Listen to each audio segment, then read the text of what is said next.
Hi, this is Polyban Teaches. Welcome back to my YouTube channel. Hope you like this video. Hi, this is Polyban Teaches and I am Sagorika Banerjee. Once again, I am back to teach you another important chapter of English core of class 11 syllabus.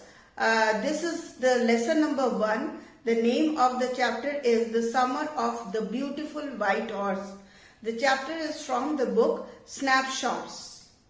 So this Summer of the Beautiful White Horse is the first chapter of this book Snapshot. This story is written by William Saroyan, who was born in Fresno, California, USA. He was the son of an Armenian immigrant. His father moved to New Jersey, USA. So he was born in 1908 and died in 1981. The Summer of the Beautiful White Horse is the story about two very poor Armenian boys who belonged to a tribe. The name of the tribe was Gargolian tribe, whose hallmarks are trust and honesty. Now, where is this Armenia? Armenia is a former kingdom of West Asia in the mountainous region. It is located in the southeast of Black Sea and southwest of Caspian Sea. Now the area is divided between USSR, Turkey and Iran. Now if I talk about the brief summary of the entire story, the story revolves around two boys, Aram and Murad, who belong to a tribe. The name of the tribe is Garogalian tribe, and it is known for its trust and honesty. Although the entire family and the tribe belong to a very poor tribe from generations, but apart from that, they were also known for the hallmarks of their tribe, and that were trust and honesty. So the narrator, who is a 9-year-old boy, was named as Aram. One morning, at 4 o'clock, early in the morning, he saw his cousin Murad, who had come to his place and was inviting him for a horse ride.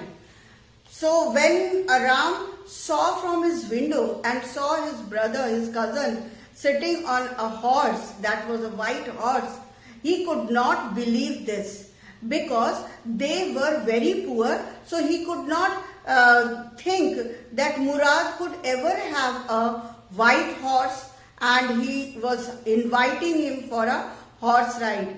Horse riding was a deep passion, was a deep desire for Aram as well as for Murad. But because they were very poor, they belonged to a very poor family, they never thought that this dream of theirs would ever be fulfilled in this way. Their family was known for being honest. So when the owner of the horse, John Byro, met them and saw both the boys with the horse, he could not believe it. He thought probably the horse was the twin of his own horse. But in the end, the boys returned the horse. So here I am going to read the story and give the explanation of the story word by word. One day, back there in the good old days, when I was 9 and the world was full of every imaginable kind of magnificence, and life was still a delightful and mysterious dream, my cousin Murad, who was considered crazy by everybody who knew him except me, came to my house at 4 in the morning and woke me up, tapping on the window of my room. So the narrator Aram is saying that one day near about 4 o'clock in the morning, his cousin came to him. His cousin, whose name was Murad and who was known for his craziness by all except Aram, he came near his house and tapped his window. window of his room. Around, he said, I jumped out of bed and looked out of the window. I couldn't believe what I saw. It wasn't morning yet, but it was summer, and with daybreak, not many minutes around the corner of the world, it was light enough for me to know I was not dreaming. So initially, he thought that he was dreaming because it was very early, but then he realized that it was not a dream, it was the real scene. My cousin Murad was sitting on a beautiful white horse. His cousin Aram's cousin Murad was sitting on a beautiful white horse. I stuck my head out of the window and rubbed my eyes. Yes, he said in Armenian, it's a horse. You are not dreaming. Make it quick if you want to drive. Make it quick if you want to ride. I knew my cousin enjoyed being alive more than anybody else who had ever fallen into the world by mistake. But this was more than even I could believe. Now here he is saying that he knew the characteristic quality of Murad. Aram knew what type of a boy was Murad. He knew that Murad enjoyed being alive. He did not believe in suppressing or curbing his desires. So he believed in fulfilling all his desires in the present. In the first place, my earliest memories had been memories of horses, and my first longings had been longings to ride. So the narrator is saying that in the first place, his earliest memories were always related to horses, and his first longings or desires had always been related to the horse riding. So this was the wonderful part. So what else? When he saw this happening in his life, he thought that this was the wonderful part of his life. In the second place, we were poor. But at the same time, he also had to accept this fact that they were poor. This was the part that wouldn't permit me to believe what I saw. And this was the actual part which was actually forbidding Aram to believe what he was seeing. He was seeing outside the window, Murad was sitting on a white horse and was inviting him. So being a member of a poor family, he thought that this would never be possible. We were poor, we had no money. Our whole tribe was poverty stricken. Every branch of the Gargolanian family was living in the most amazing and comical poverty in the world. So the narrator is saying that they were literally poverty stricken. Every part of the Gargolian family was living in poverty. So it could never happen. Nobody could understand where we ever got money enough to keep us with food in our bellies, not even the old men of the family. Most important of all, though we were famous for our honesty, although we were very poor, we could not imagine, we could not even think that from where they could get the money and fulfill their hunger. Still, they were famous for being honest. We had been famous for our honesty for something like 11 centuries, even when we had the wealthiest family in what we like to think was the world. We were proud first, honest next, and after that we believed in right and wrong. None of us would take advantage of anybody in the world, let alone steal. So they had always this pride. Although they were poor, but they always maintained this pride of being honest. So they could never have imagined that they would ever have ever take the path of stealing anything. Consequently, even though I could see the horse so magnificent, even though I could smell it so lovely, even though I could hear it breathing so exciting, I couldn't believe that the horse had anything to do with my cousin Murad, or with me, or with any of the other members of our family, asleep or awake, because I knew my cousin Murad couldn't have brought the horse, and if he couldn't have bought it, he must have stolen it, and I refused to believe he had stolen it. So although the narrator Aram could see the horse in front of him, he could smell it, he could hear it, but he could not imagine, he could not believe on the fact that Murad was actually inviting him for a horse ride, or in other way, he was himself getting an opportunity to ride on a beautiful white horse. No member of the Gargolian family could be a thief. So this was, he was certain that probably Murad had stolen the horse because he had no ability to buy it because he was very poor. So he thought that probably he had stolen it. But apart from this fact, he also knew that no member of the Gargolian family could be a thief. I stared first at my cousin and then at the horse. There was a pious stillness and humor in each of them, which on the one hand delighted me and on the other hand frightened me. So there was a mixed feeling. On one side he was feeling happy that he was getting an opportunity to have a horse ride, but at the same time he was also having this fear that probably Murad had stolen the horse. But along with that, another thought was arising in his mind, and that was Murad could never steal because he belonged to Gargolian family. Murad, I said, where did you steal this horse? Leap out of the window, he said, if you want to ride. Now straightforwardly, Ram asked a question to Murad. He asked that where did you steal the horse? Now without answering this question, Murad immediately replied, leap out of the window, that means jump out of the window if you really want to ride. It was true then, he had stolen the horse. There was no question about it.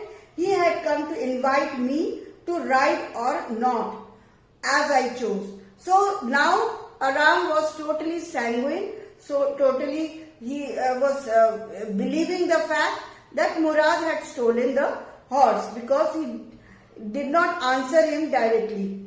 Well, it seemed to me stealing a horse for a ride was not the same thing as stealing something else, such as money. For all I knew, maybe it wasn't stealing at all.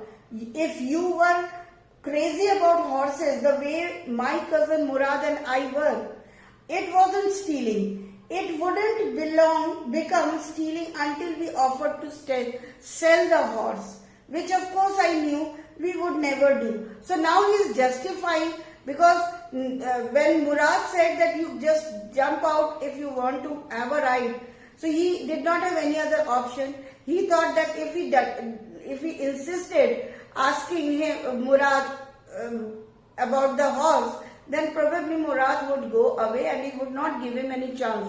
So it was better to just keep quiet and have a ride. This Ram thought, but at the same time he was also thinking, he was justifying his desire by this fact that if Murad had stolen the horse for the sake of money, then it would be actual stealing. But it was stolen only if it was stolen only for a ride, then it could never be. It can be exempted from the stealing. So he can justify that it was not actually a stealing. It was just for fulfilling their desire of having a ride. Let me put on some clothes, I said. All right, he said, but hurry. I leaped into my clothes. I jumped down to the yard from the window and leaped up onto the horse behind my cousin Murad. That year, we lived at the edge of the town on Walnut Avenue. Behind our house was the country, vineyards, orchards, irrigation ditches, and country roads.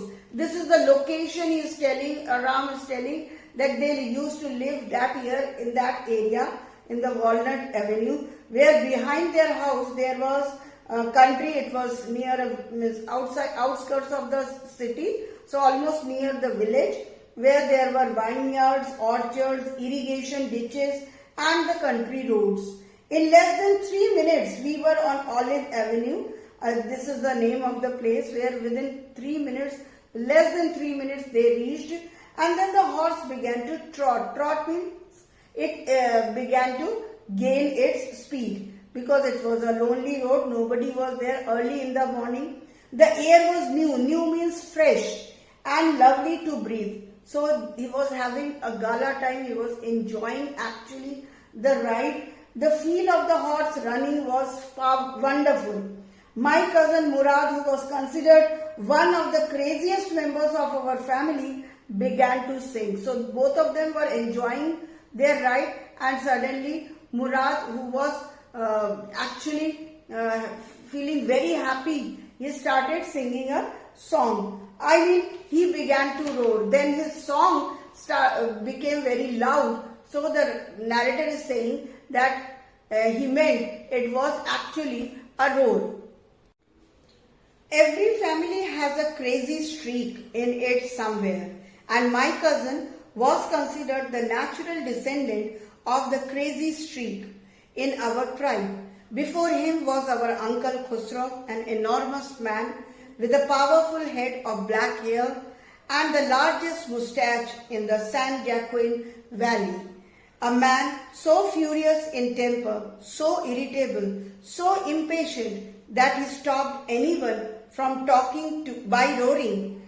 It is no harm, pay no attention to it. Now here in this paragraph, Aram, the narrator Aram, was actually comparing, he is comparing Murad with one of his uncles, whose name was Uncle Khusro, and he was saying that just like Khusro, Uncle Khusro, Murad was also like that. And what were the traits of Uncle Khusro? He was a big statured man, strong built, had a very large moustache, and he was very furious in temper. That means he was always very angry and very irritable and very, very impatient. And he always used to use this sentence, it is no harm, pay no attention to it. This was his favorite sentence. So just like this Uncle Khusro, Murad also had the same craziest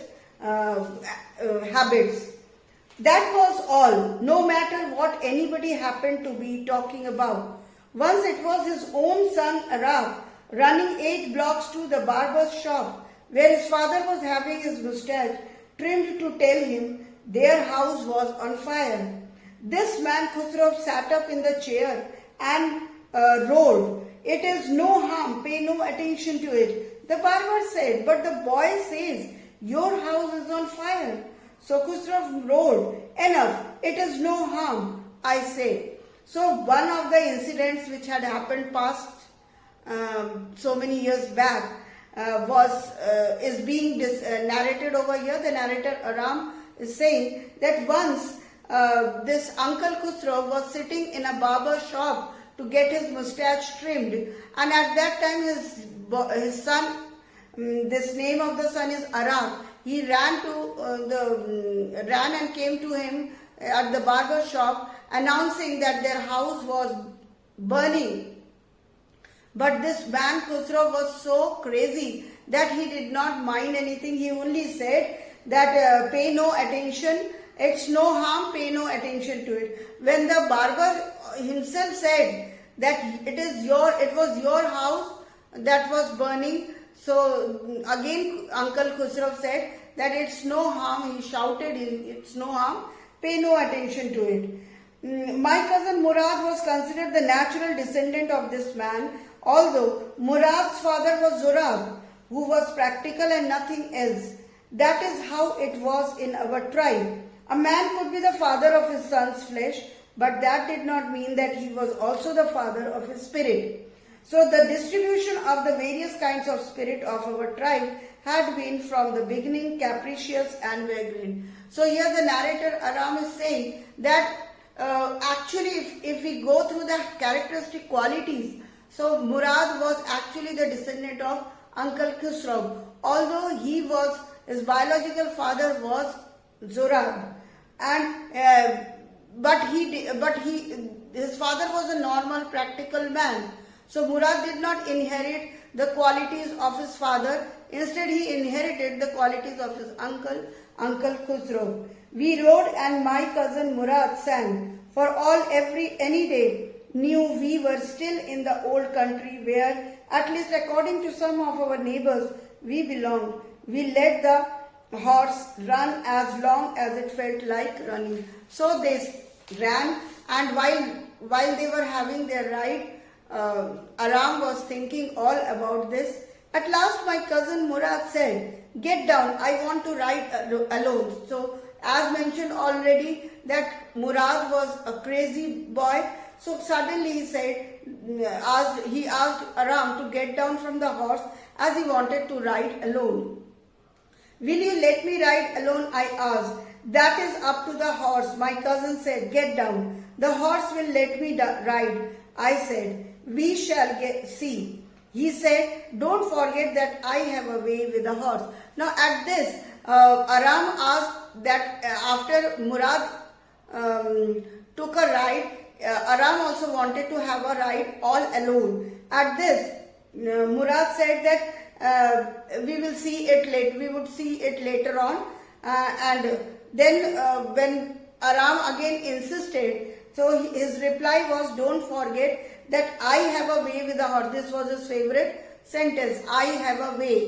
Way with a horse. Later on he uses various other animals' name over here. "Well," I said, "anyway, you have a way with your horse. I have also. For the sake of your safety," he said.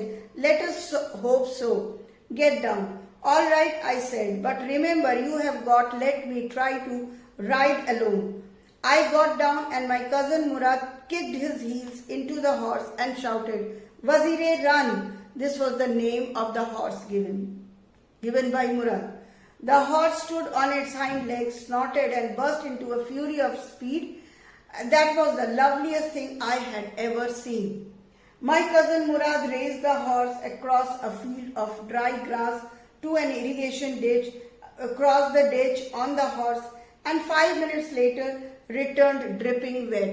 So after 5 minutes, Murad came back and he was dripping like anything because he was wet in the irrigation ditch.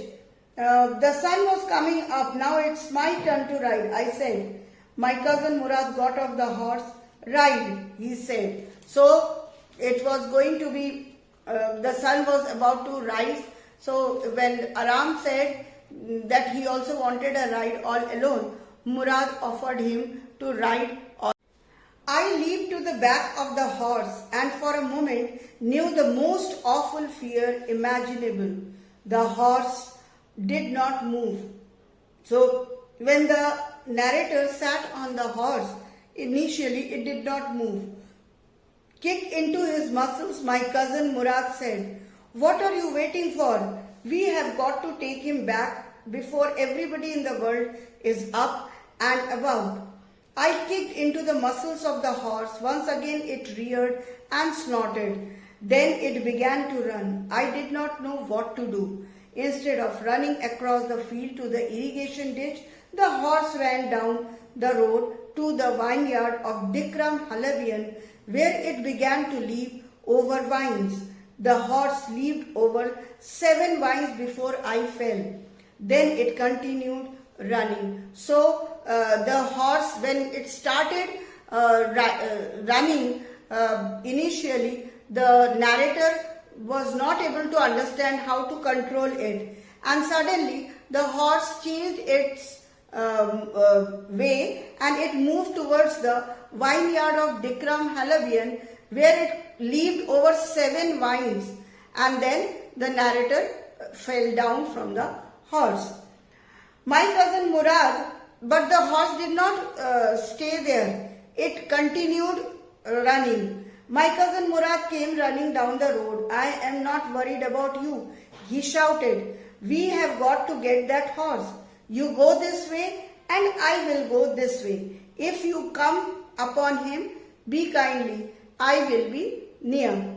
So Murad immediately came towards him and he said that, okay, you go from this side, you search the horse and I will also search the horse. Whosoever gets first will come back. And I continued down the road and my cousin Murad went across the field towards the irrigation ditch. It took him half an hour to find the horse and bring him back.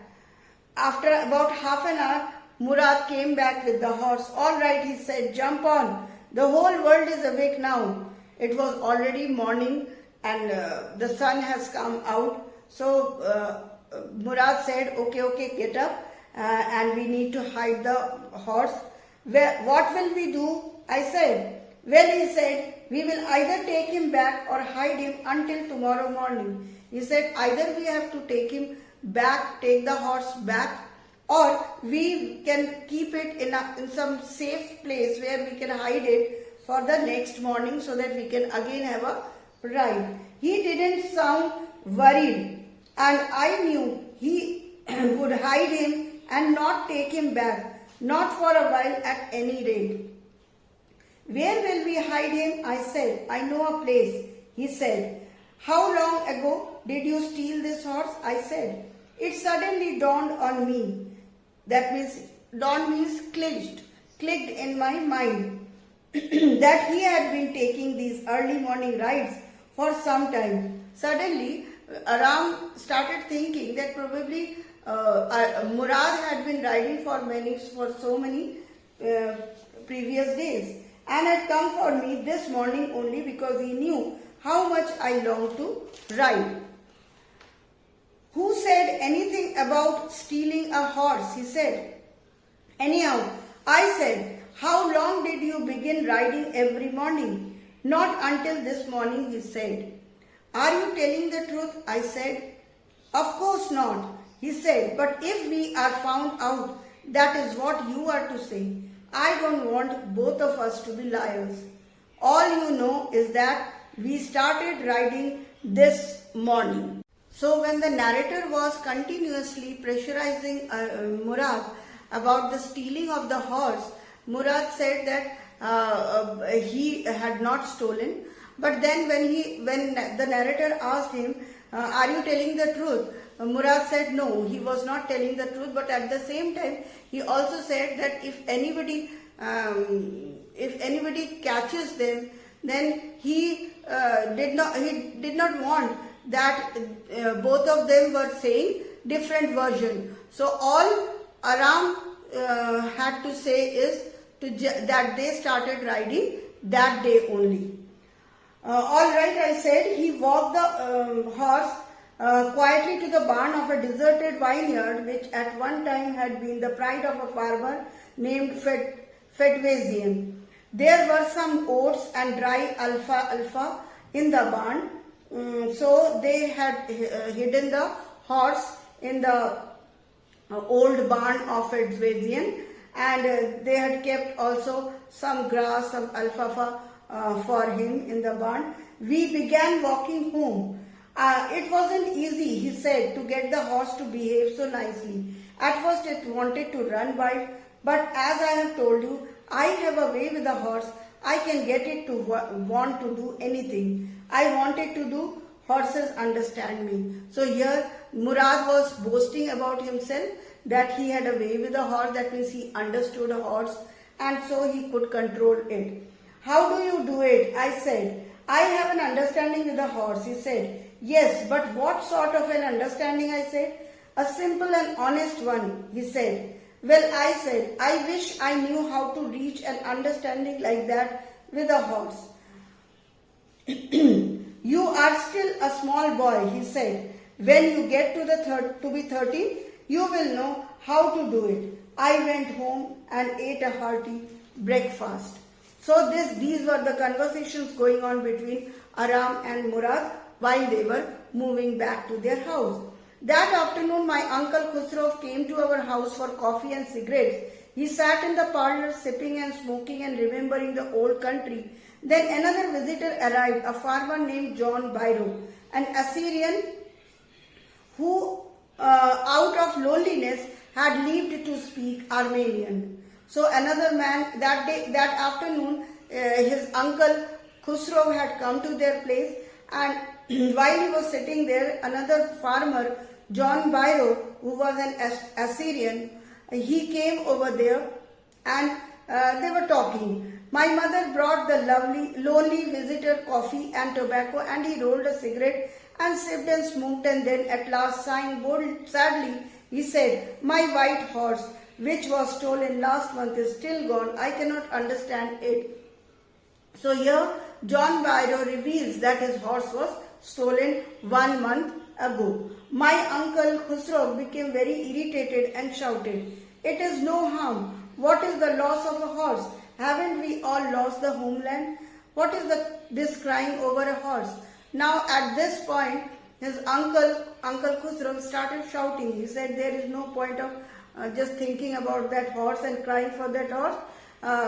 They have already lost their homeland, so there is no point of crying over a horse. That may be all right for you, a city dweller, to say," John Byro said, "but what of my saray?" Saray means the carriage which was which the horse used to carry. What good is a saray without a horse? Now, according to John Byro, he had the saray, but he did not have the horse. "Pay no attention to it," my uncle Khusro wrote. "I walked 10 miles to get here," John Byro said. "You have legs," my uncle Khusro shouted. "My left leg pains me," the farmer said. "Pay no attention to it." Again the same line, my uncle Khusro wrote. "That horse cost me $60, the farmer said. "I spit on money," my uncle Khusro said. He got up and stalked out of the house, slamming the screen door. My mother exclaimed, "He has a gentle heart," she said. "It is simply that he is homesick and such a large man." So here the narrator's mother tried to just give the explanation. So Uncle Khusro was suddenly so angry that he got up from there and went away. At that point, the narrator's mother just tried to explain about this type of behavior of Uncle Khusro to John Byro. The farmer went away and I ran over to my cousin Murad's house. He was sitting under a peach tree trying to repair the hurt wing of a young robin. Robin is a small bird which could not fly. He was talking to the bird. So immediately after this, the narrator went to Murad's place, and he found that Murad was sitting under a peach tree and was mending the injured wing of a young bird, robin. So he was talking to the bird also. "The farmer John Byro," I said, "he visited our house. He wants his horse. You have had it a month. I want you to promise not to take it back until I learn to ride." Now here there is a change in the habit of Aram. He was so filled with the longing of riding the horse. He said that he said to Murad that, "I know that you have stolen the horse, and it is John Byro's horse, but please promise me that you are not going to give it back to him before I take some more ride, or I learn to ride. It will take you a year to learn to ride," my cousin Murad said. At this, Murad said that it will take nearly 1 year for you to learn it, because you do not know how to ride. So we could keep the horse a year. I said. My cousin Murad leaped to his feet. What? He roared. Are you inviting a member of the Garoglanian family to steal? The horse must go back to its true owner. When? I said. In 6 months at the latest, he said. He threw the bird into the air. The bird tried hard, almost fell twice, but at last flew away high and straight. So at this point, Murad said that we will give back the horse. We are not going to keep it for 1 year. At least within a span of 6 months, we will try to give it back. Early every morning for 2 weeks, my cousin Murad and I took the horse out of the barn of the deserted vineyard where we were hiding it and rode it. And every morning the horse, when it was my turn to ride alone, leaped over grapevines and small trees and threw me and ran away. Nevertheless, I hoped in time to learn to ride the way my cousin Murad rode. So it happened almost every day. Whenever it was the turn of the narrator, the horse used to behave in a very strange manner. One morning, on the way to Fedvasian's deserted vineyard, we ran into the farmer John Byro, who was on his way to town. Let me do the talking, my cousin Murad said. I have a way with farmers. Now one day, when they were moving to the Fedvasian's deserted vineyard where they were going to they used to hide the horse, they came across with the farmer John Byro, who was the actual owner of the horse. So here Murad said that let me do the talking, my cousin Murad said. I have a way with farmers. That means I know. Again he used his favorite sentence. And he said that I know, I understand the farmers. Good morning, John Byro, my cousin Murad said to the farmer. The farmer studied the horse eagerly. Good morning, son of my friends, he said. What is the name of your horse? Now here, when the farmer John Byro saw the horse, he doubted whether it was his horse or not, because he thought that because it looked quite the same. Then, good morning, son of my friends, he said. What is the name of your horse? Out of curiosity, he asked Murad what was the name of the horse. My cousin Murad said in Armenian. So he said its name is My Heart. A lovely name, John Byro said, for a lovely horse. I could say it is the horse that was stolen from me many weeks ago. May I look into his mouth? Now, here John Byro said that I feel that it is my horse, because the same type of horse I had and it was stolen long time back, many weeks ago. So then he seeks his permission, Murad's permission. He says that may I just look into his mouth? Of course, Murad said. The farmer looked into the mouth of the horse. Tooth for tooth, he said.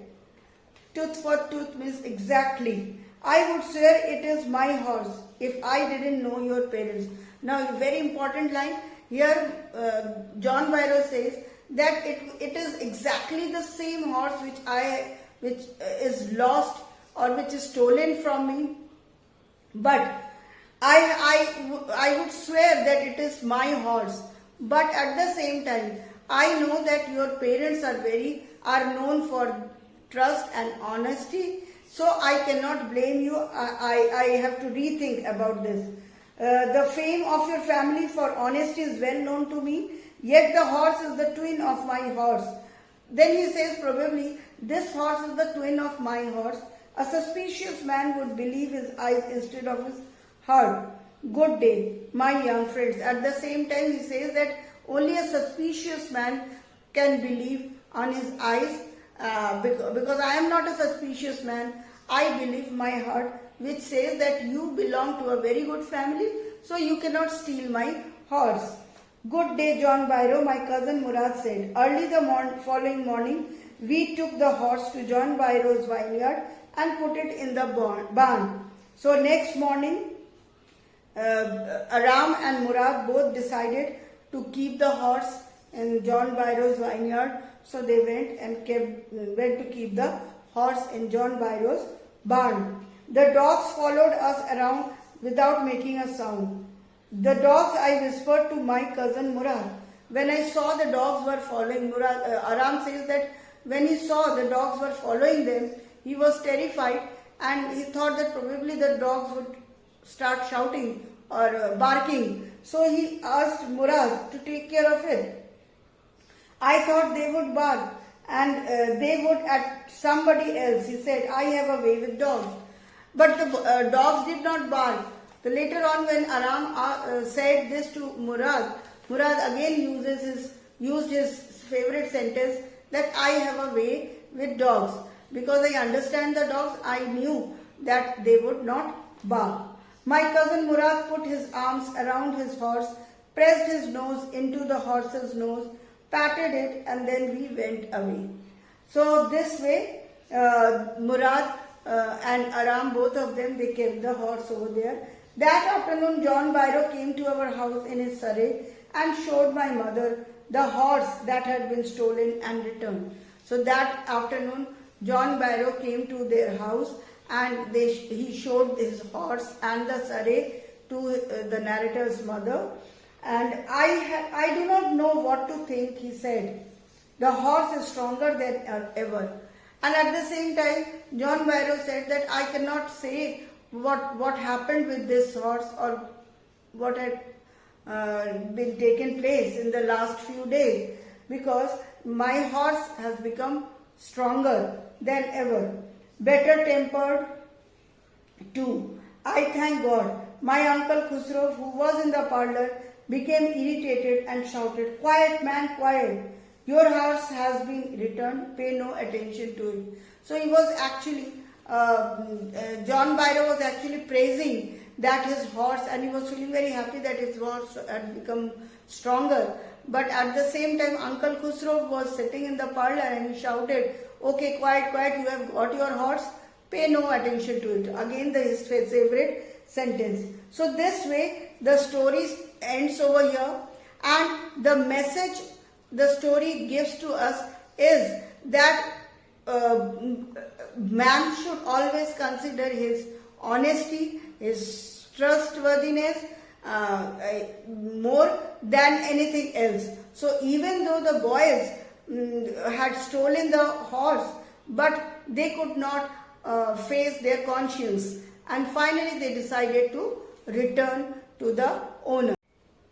So I hope you have understood the chapter clearly, as I have given you a detailed explanation of the entire story. If you like this video, please like, share and subscribe my channel, that is #Polyban Teaches.